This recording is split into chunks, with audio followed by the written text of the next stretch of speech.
Farrell, will you yield? Yes, I will. Yes, ma'am. Mr. Farrell yields. Thank you, Mr. Farrell. Just a couple quick questions. In your opening explanation of the bill, you mentioned that the gap elimination adjustment would be eliminated. Just on a point of clarification, is that in this bill? Ask that again. I'm sorry. Is the gap elimination adjustment eliminated in this bill?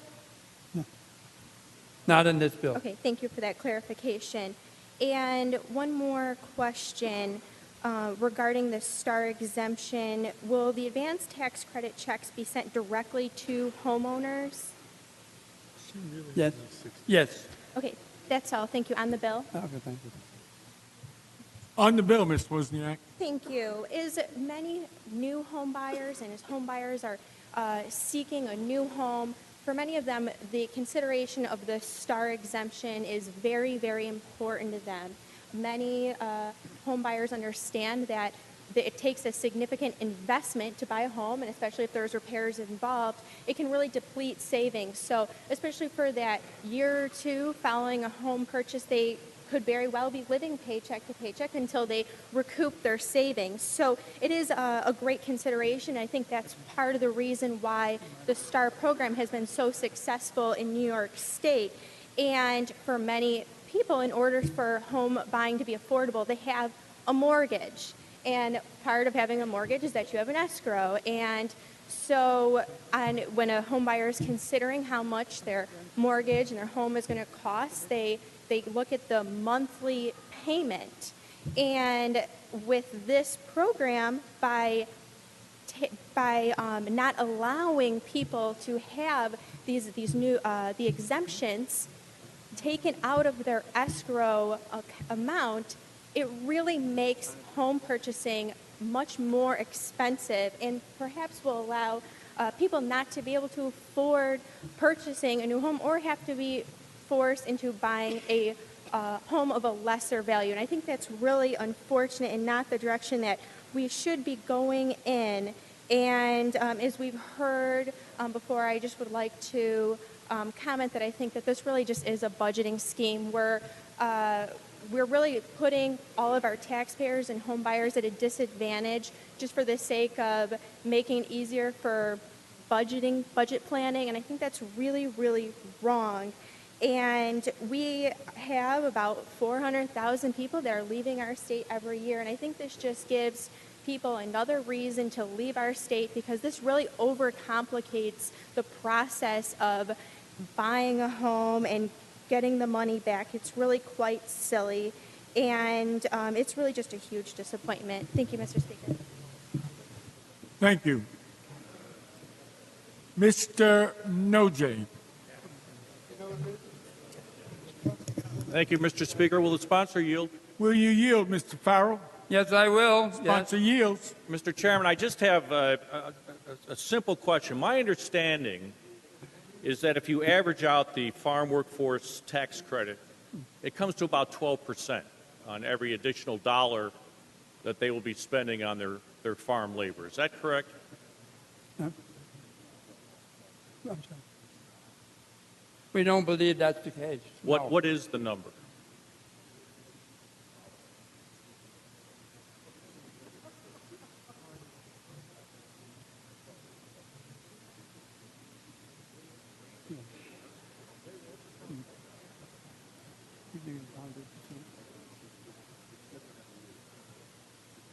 That's what I said, an average.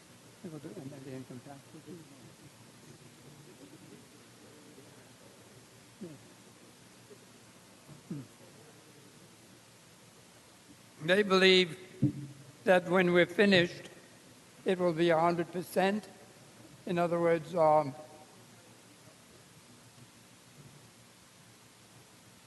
they would be getting more than because they're making more than the minimum wage, we're not going to have as much problems.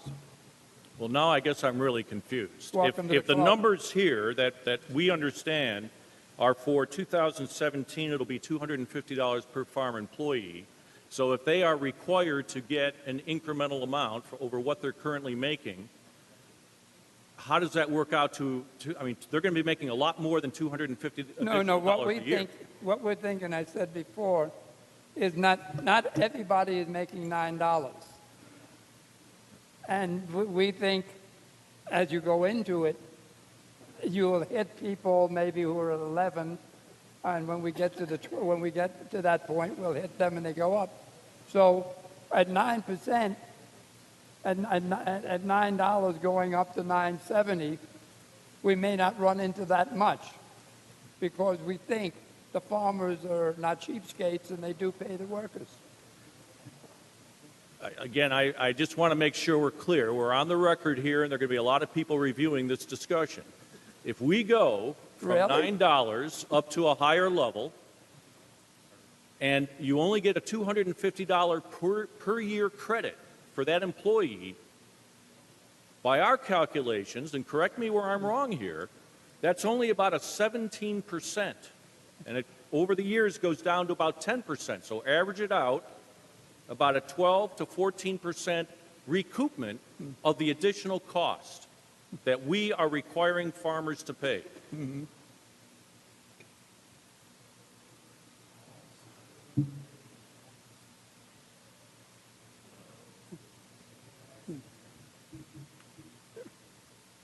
Again, I repeat it in a different way, but it's the same thing. The numbers you're using is that everybody, every time, is moving up. All the workers. And we claim that no, it's not all the workers because they are paid more. You're implying that no farmer would pay somebody $13 or $14. But they do. And so your numbers, and when you come down to the beginning, we're at 9 now. We'll be going up to 970. Not everybody's going to get there because other people are already paying more than that. Okay. So when we take that into, we then think it's an equal. All right, It works Mr. it out. Chairman, can I ask, let's suppose there is $1 of additional cost for sake of discussion. Say that again, $1 of the Let's suppose there is a dollar of additional cost per hour, less. and under the formula, as we understand it, it winds up being a 17% tax credit. Who pays the other 83 cents?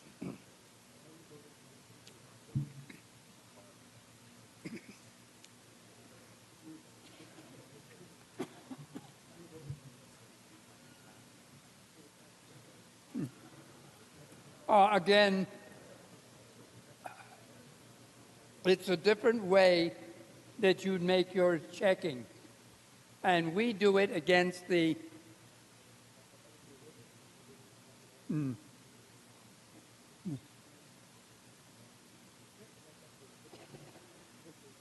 we still come up with the fact that the farmer is not, as I say, not paying people.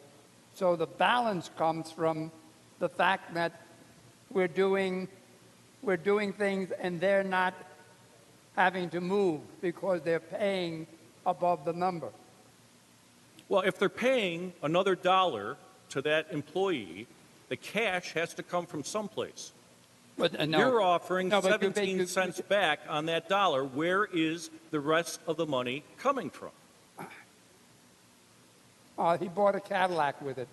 No, they don't buy Cadillacs with it. No, well, Maybe some the of your answer- I constituents made buy that answer Cadillac, be- but my constituents don't. okay. They need to come up with that 83 cents from someplace. I'm asking you simply, where does that money come from? Every worker gets the credit, and again, the reason I mentioned the Cadillac, because it's so far off, the way you put your numbers together are also that far apart. So I figured I'd match it with that. That was the only reason. Mr. Speaker, I wish my clients or my constituents could buy Cadillacs, but they don't.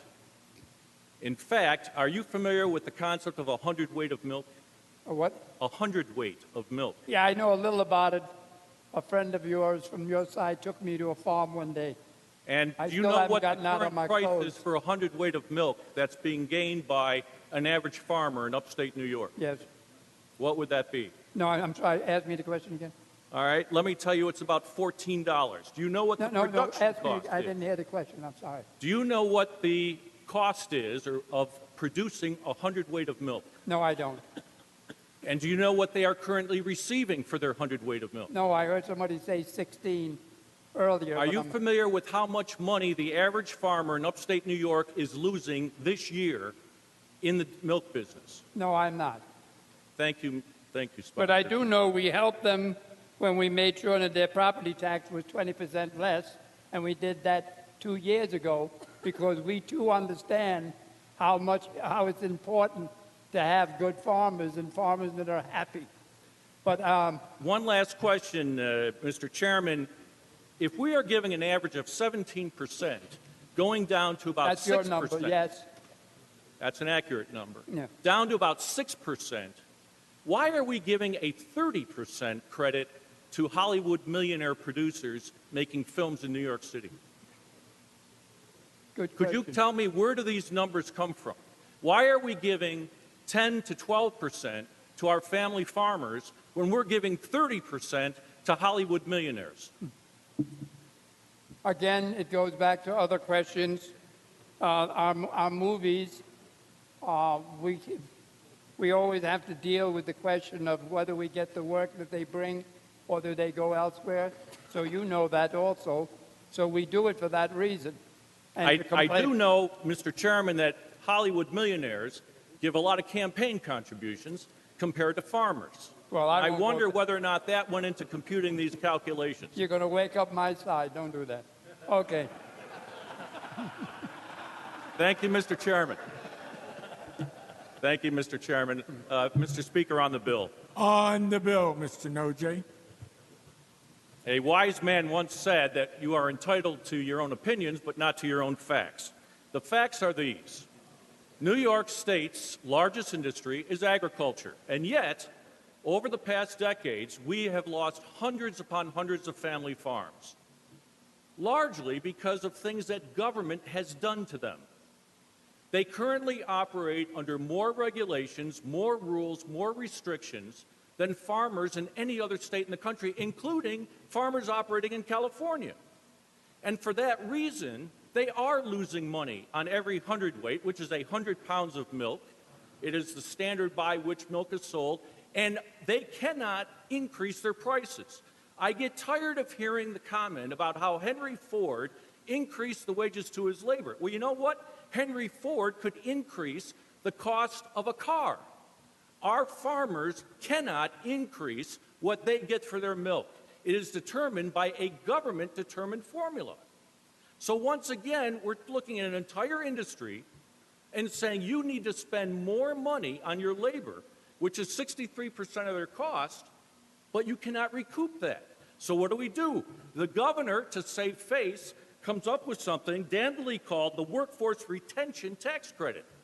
We're not going to retain any jobs. We are going to lose hundreds of thousands of jobs on New York's farms because we are costing them $1 and giving them an average of 12 cents back. That is a tax. A tax is when government requires you to spend something for which you get nothing back. And government is costing 88 cents on the dollar to our farmers for every dollar of increased wages paid. So, Mr. Speaker, with all due respect, and we can talk about this more later today when we talk about the minimum wage bill, but let's not confuse ourselves. If we're going to have truth in advertising about what we're passing tonight, this is not a job retention act. This is part of a scheme that will destroy New York's family farms and cost tens of thousands of jobs. Thank you, Mr. Speaker. Thank you. Read the last section. This act shall take effect immediately. The clerk will record the vote. Ms. Werner to explain her vote. Thank you, Mr. Speaker. I find myself in a conundrum about this bill for two reasons. Certainly, the Farm Worker Retention Tax Credit, which provides a small amount of relief for the minimum wage increase, is better than no relief. but the relief it provides is hardly meaningful. For all the reasons that have been cited earlier, farmers in general, and in New York in particular, have a difficult economic road to hoe. What I want to convey to you, my colleagues, is that when we put the ag industry at this state at risk, we put our own communities at risk. Having a source for locally grown food that doesn't need to be shipped in from other states and countries, keeps us safer and healthier. The tax credit is intended to buffer the ag industry from the impact of mandated labor cost increases because of the unique market pricing environment they exist in. However, the construct of this program, which incents farmers to hire part-time workers over full-time workers, and the funding level, which offsets only about 18% of the cost increase in the first year and less in the out years, is woefully inadequate. Second, the thoroughbred horse breeding is a major agriculture sector in New York and in Saratoga County in particular. There are 2,300 breeding operations in this state, which support 4,700 boarding and training facilities and 6,000 crop and livestock farms supporting them. These breeders depend on the purses at the Finger Lakes track as their primary source of revenue. We're providing the operator of that track with a significant financial assist due to the competition from a casino in an area in a different region. But we failed to provide even a similar consideration for the breeders in this state. So I offset that against the troublesome aspects of this bill, against the middle-class tax cut that is truly needed by our families. And in the balance, I find a reason to vote for the bill. But that said, we need to do better, much better for this industry, an industry that is critical for the health and security of our communities, and I look forward to fixing it in the future. With that, I withdraw my request and vote in the affirmative. Mrs. Werner in the affirmative. Mr. McLaughlin to explain his vote. Thank you, Mr. Speaker. To explain my vote, this is looking specifically at the Farm Workforce Retention Tax Credit. It's a workforce retention act for Ohio, Pennsylvania, and the states surrounding us. They'll retain their farm workers. We will see farms close. This is a death blow to some of our farmers. They cannot sustain this. We have farmers in my district, and there are many of them, losing thousands of dollars every week already because of the depressed milk prices. When we add costs to their labor like this, they're not going to be able to sustain it. And when we hear things like, well, we gave them a tax credit 2 years ago, believe me, this place didn't have the foresight to say, let's give you a tax credit now because we're going to stick it to you 2 years from now. That wasn't why they got the tax credit then. They got the tax credit then because we recognized how up against it the farmers were. So what we are doing now, make sure you know when you push that green light, you are sentencing some of our family farms to bankruptcy. They will go away. They will disappear. It is not conjecture. It is going to happen. You're going to see them dry up and blow away. And by the way, when they have to charge $5 for a quart of strawberries, the Pennsylvania and Ohio and Virginia strawberries cost $2. Guess what the consumer is going to buy? You are squeezing these farms right out of business. This is not a good move. There isn't anybody here that would accept 12 cents on the dollar. You tax them $1, you give them back 12 cents. Beautiful. Albany, business as usual. Just kill them a little more slowly. We'll give you a small tax credit so we kill you just a little slower. And then they're supposed to thank us. A bad bill like most of them. And by the way, 10 minutes to 3 in the morning, we're supposedly doing the people's business when everybody's half asleep in here. I'm voting no. Thank you. Mr. McLaughlin in the negative. Mr. Buckwall. Thank you, Mr. Speaker. To explain my vote, I'll be voting in favor of this bill. It does a lot of good things, not least of which is the middle-class tax cut that's very important for many New Yorkers. And it's a bill that has many parts, Part A through Z and Part AA through W. But I do have an issue I'd like to raise with Part A. Part A deals with how the STAR tax rebate program is going to be administered in New York. This effort to move the rebate from an automatic reduction in property taxes to income tax rebate check has numerous flaws as I read the bill, not the least of which is under my reading. If someone is in a house, they qualify for STAR, and they leave that house after they, say, sell it or otherwise in the middle of the year or on December 29th, they no longer qualify for the STAR rebate. They would have to pay back their rebate check that they've already received. That, to me, is entirely unacceptable. It undermines one of the most successful property tax relief programs in New York State, and I wholeheartedly urge some form of reconsideration in the weeks and months to come. So that having been said, though, Mr. Speaker, I do support the broad impact of the bill, despite my reservations about Part A, and I vote in favor of the bill. Mr. Buckwall in the affirmative. Ms. Wozniak. To explain my vote, the changes to the STAR exemption and the tax credit really have me quite bothered, and I think that we have to consider the unintended consequences. As I previously mentioned, people can't budget in, and they're not most likely not going to budget in a check that they're going to receive once a year, and it's going to have quite an impact on their monthly cost of owning a house and their escrow payment. And what the unintended consequence is going to be is that they're going to have a much higher tax bill to pay. And that will put pressure on them to want a lower tax bill, and in turn putting pressure on our school districts. And as we know that when a school budget fails, it is absolutely horrendous. Our schools are already pushed to the brink, and I think it's something that we should be considering. And I think that for a program that is so popular, this is absolutely the wrong direction. We should be doubling the STAR exemption, not creating checks in this chaotic process of giving back people's money. It's a bad bill, and I'm voting against it. Thank you, Mr. Speaker. Ms. Wozniak in the negative. Mr. Abenanti to explain his vote. Thank you, Mr. Speaker. By and large, this is a good bill, but I join my colleagues who urge that we reconsider the provisions dealing with the STAR exemption. It's a gimmick. It's a gimmick that was opposed by both houses in their one-house bills, but somehow the governor prevailed, and we have this terrible proposal included in what is otherwise a pretty good bill. So I'm going to vote in the affirmative, but join my colleagues in hoping that we can reconsider this in the future. Mr. Abenanti in the affirmative.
Are there any other votes?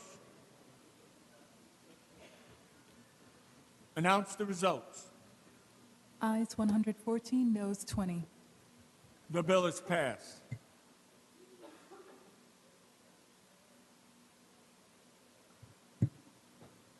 Mr. Morelli. Yes, Mr. Speaker, would you please call on Mr. Crouch for an announcement? Mr. Crouch for an announcement. There will be an immediate Republican conference in the parlor. Immediate Republican conference in the parlor. Mr. Morelli. Yes, sir. I move that the Assembly stand at ease until the conclusion of party conference.